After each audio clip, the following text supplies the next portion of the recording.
La niebla se aferraba al valle como una mortaja, ocultando el pequeño pueblo de Valle Oscuro. Un escalofrío recorrió la espalda de Elena mientras se adentraba en el bosque, siguiendo el sendero apenas visible bajo la espesa bruma. La leyenda del sauce viejo, un árbol retorcido y ancestral, siempre la había fascinado y aterrorizado a partes iguales. Se decía que allí, en las noches de luna llena, un aquelarre de brujas realizaba sus rituales oscuros. Elena, una joven, estudiante de folclore, había decidido investigar la veracidad de aquellos rumores. Armándose de valor, se adentró en el corazón del bosque, donde el silencio era ensordecedor y la oscuridad casi palpable. El aire se volvió más denso, cargado de un aroma a tierra húmeda y hierbas extrañas. De repente, un aullido desgarrador rompió la quietud, seguido de un coro de graznidos que helaron la sangre de Elena.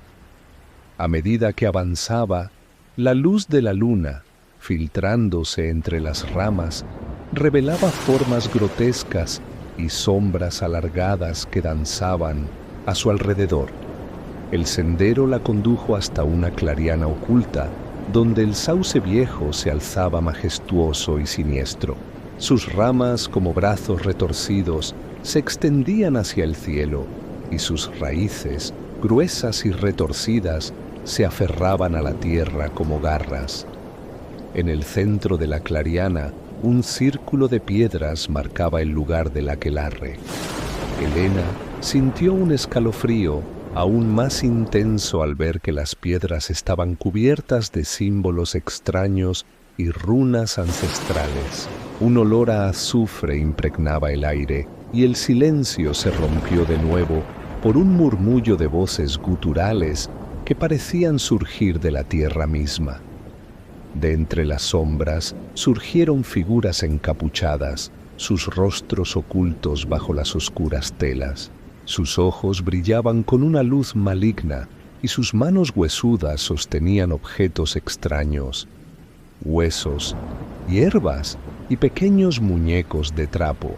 Elena sintió un terror paralizante al reconocer los rostros de algunas de las mujeres del pueblo, transformados por una expresión de maldad y locura. El aquelarre comenzó su ritual, danzando alrededor del círculo de piedras, cantando en una lengua antigua y desconocida. Elena, oculta entre los árboles, observaba con horror cómo las brujas invocaban a fuerzas oscuras, levantando sus brazos hacia la luna llena, que brillaba con una luz rojiza y siniestra. De repente, una de las brujas se detuvo, su mirada fija en el lugar donde Elena se ocultaba. Un escalofrío recorrió la espalda de Elena al sentir que la mirada de la bruja la atravesaba, como si pudiera ver a través de la oscuridad. La bruja señaló hacia ella, y el aquelarre entero se giró, sus ojos brillando con malicia. Elena sintió el terror apoderarse de ella mientras las brujas se acercaban, susurrando su nombre con voces guturales. Intentó correr, pero sus piernas no respondían. El aquelarre la rodeó, cerrando el círculo a su alrededor. Elena gritó, pero su voz se perdió en el viento, mientras las brujas se abalanzaban sobre ella, sus manos extendidas hacia su cuello. A la mañana siguiente, los habitantes del pueblo encontraron a Elena tendida en la clariana, junto al sauce viejo. Su rostro estaba pálido, sus ojos abiertos y llenos de terror. En su cuello, una marca oscura, como una quemadura, rodeaba su garganta. La leyenda del aquelarre del sauce viejo se había cobrado una nueva víctima, y el terror se aferró al pueblo, recordándoles que las brujas aún vagaban por el bosque, esperando la próxima luna llena para realizar sus rituales oscuros.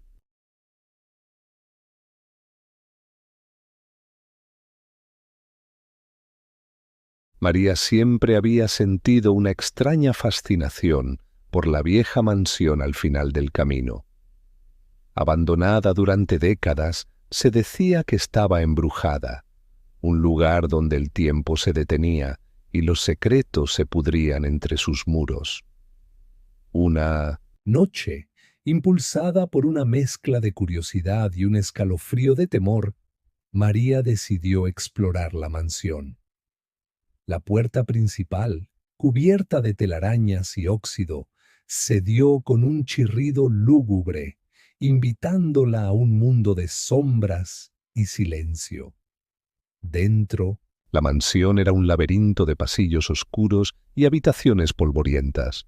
María avanzó con cautela, la luz de su linterna revelando muebles cubiertos de sábanas blancas y retratos cuyos ojos parecían seguirla. En el salón principal encontró un espejo enorme, su superficie oscura y turbia como un estanque en minutre la noche. Al acercarse, María vio su reflejo, pero algo no estaba bien. Su imagen se distorsionaba, sus ojos se oscurecían y una sonrisa malévola se dibujaba en su rostro. De repente, el espejo se iluminó con una luz verdosa, y una voz susurró su nombre desde las profundidades del cristal. María sintió un escalofrío recorrer su espalda al ver que su reflejo se separaba de ella, extendiendo una mano huesuda hacia el exterior. El reflejo, ahora una figura oscura y retorcida, salió del espejo, revelando a una bruja de rostro pálido y ojos brillantes como brasas. La bruja se presentó como Elara, la guardiana del espejo, atrapada entre los mundos desde hace siglos. Le dijo a María que había sido elegida, que poseía una chispa de magia ancestral que Elara necesitaba para liberarse de su prisión. María, presa del pánico, intentó huir, pero la mansión parecía haberse transformado. Los pasillos se alargaban y las puertas desaparecían. Elara la persiguió, su risa resonando en los pasillos como el eco de una pesadilla. María se escondió en una habitación, cerrando la puerta con llave, pero la bruja atravesó la madera como si fuera humo. En un rincón, María encontró un viejo libro de hechizos, sus páginas llenas de símbolos extraños y conjuros olvidados. Desesperada, comenzó a recitar uno de los hechizos, su voz temblando, pero decidida. Elara se detuvo, su rostro mostrando una mezcla de sorpresa y furia.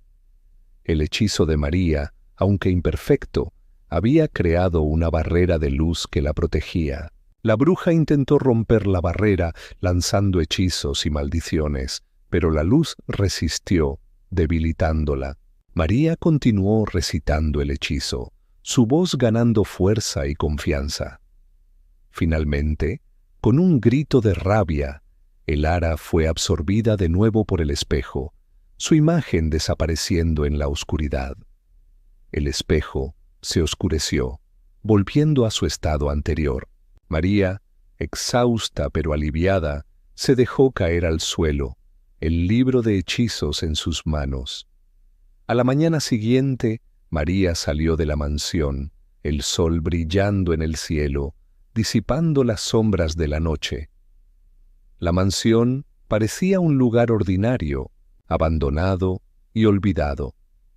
Pero María sabía que el espejo aún estaba allí, esperando en la oscuridad, y que la chispa de magia que había despertado dentro de ella la había marcado para siempre. Desde ese día, María vivió con el conocimiento de que el mundo estaba lleno de secretos oscuros y fuerzas ocultas. Sabía que Lara podría regresar, que el espejo podría llamarla de nuevo, pero también sabía que tenía la fuerza para enfrentarse a la oscuridad, que la chispa de magia que llevaba dentro la protegería.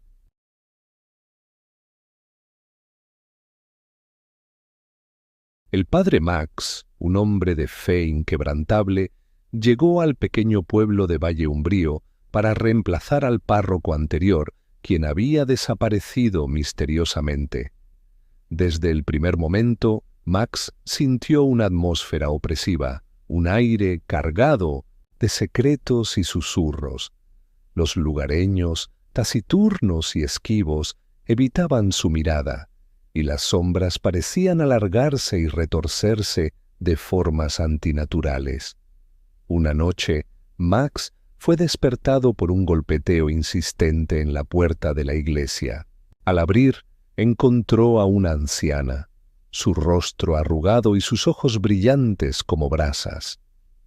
La mujer, con voz ronca, le suplicó que la acompañara a su casa, en las afueras del pueblo, donde su hija yacía enferma, presa de una fiebre inexplicable. Max, movido por la compasión, siguió a la anciana a través de senderos oscuros y retorcidos hasta llegar a una cabaña aislada, oculta entre la espesura del bosque. Al entrar, encontró a la joven, pálida y consumida, retorciéndose en la cama, susurrando palabras ininteligibles. Max intentó rezar, pero la atmósfera en la habitación era densa, cargada de una presencia maligna que sofocaba su fe. De repente, la anciana se transformó. Su rostro arrugado se estiró y sus ojos brillaron con una luz verde y siniestra. Sus uñas se alargaron, convirtiéndose en garras afiladas, y su voz se volvió un graznido gutural. Max retrocedió, su cruz en alto, pero la criatura se lanzó sobre él con una fuerza sobrenatural. La cabaña se llenó de sombras danzantes, y Max sintió un escalofrío helado al ver que la joven en la cama se levantaba, sus ojos vacíos y su cuerpo contorsionado. Eran brujas, y él había caído en su trampa. Max luchó con todas sus fuerzas, invocando el poder de su fe, pero las brujas eran demasiado poderosas. Lanzaban hechizos y maldiciones, invocando sombras y criaturas de la noche. Max sintió que su fe flaqueaba, que la oscuridad lo envolvía, pero recordó el cáliz sagrado que llevaba consigo, un objeto antiguo, heredado de su antecesor, que se decía que contenía un fragmento de la luz divina. Con un último esfuerzo, Max sacó el cáliz y lo levantó hacia las brujas. El cáliz brilló con una luz cegadora, repeliendo las sombras y debilitando a las brujas. La anciana gritó de rabia, su rostro deformado por la furia, pero la luz del cáliz era demasiado poderosa. Max recitó una oración antigua, un exorcismo olvidado, y la luz del cáliz se intensificó, envolviendo a las brujas en un torbellino de energía divina. Las brujas gritaron, sus cuerpos se retorcieron y se desvanecieron en la oscuridad, dejando solo un rastro de azufre y humo. Max cayó al suelo, exhausto, pero victorioso. La cabaña, ahora en silencio, parecía un lugar ordinario. La joven yacía en la cama, dormida, su rostro tranquilo.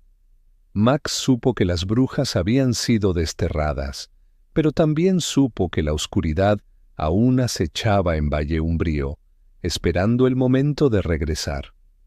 A la mañana siguiente, Max encontró el pueblo vacío, abandonado.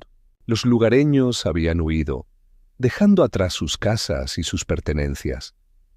Max supo que nunca regresarían, que el terror de las brujas los había expulsado para siempre. Max se quedó solo en Valle Umbrío, un pueblo fantasma, un recordatorio del poder de la oscuridad y la fragilidad de la fe. Luis, Martín y Boris, tres amigos inseparables, esperaban con ansias la noche de Halloween. Disfrazados de pirata, astronauta y fantasma, respectivamente, se lanzaron a las calles de su tranquilo vecindario, dispuestos a llenar sus bolsas de dulces. La luna llena, teñida de un extraño tono carmesí, iluminaba su camino, proyectando sombras alargadas y retorcidas que parecían cobrar vida. A medida que avanzaban, notaron que las casas se volvían más oscuras y espaciadas, y la atmósfera se tornaba más densa y opresiva. Llegaron a una calle sin salida, donde una vieja mansión se alzaba imponente, rodeada de un jardín descuidado y siniestro. A pesar de la sensación de inquietud, la curiosidad los impulsó a acercarse. La puerta principal, entreabierta, los invitaba a adentrarse en la oscuridad. El interior de la mansión era un laberinto de pasillos polvorientos y habitaciones lúgubres, iluminadas por la tenue luz de la luna. En el salón principal encontraron un altar de piedra, cubierto de símbolos extraños y runas ancestrales. Un olor a azufre impregnaba el aire y un murmullo de voces guturales resonaba en las paredes. De repente, la puerta se cerró de golpe y las sombras se movieron, revelando la presencia de figuras encapuchadas.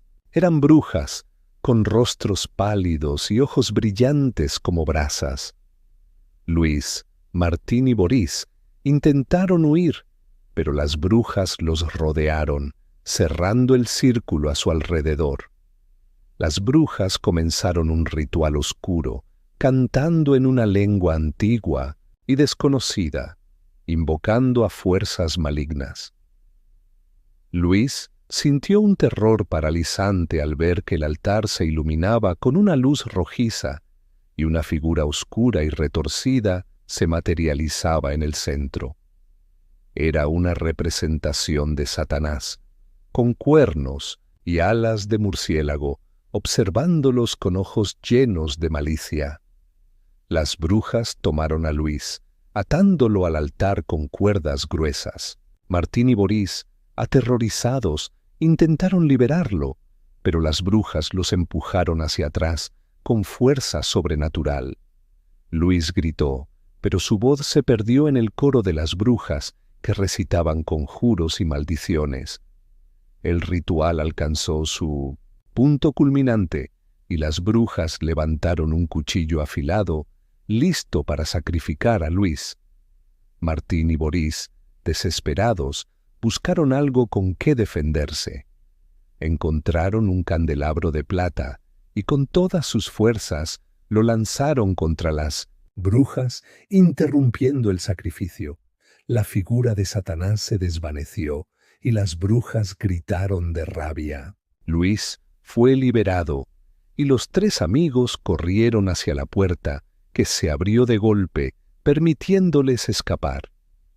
Corrieron por las calles oscuras sin mirar atrás hasta llegar a sus casas, donde se refugiaron, temblando de miedo. A la mañana siguiente regresaron a la mansión, pero no encontraron rastro de las brujas ni del altar. La mansión parecía abandonada, un lugar ordinario.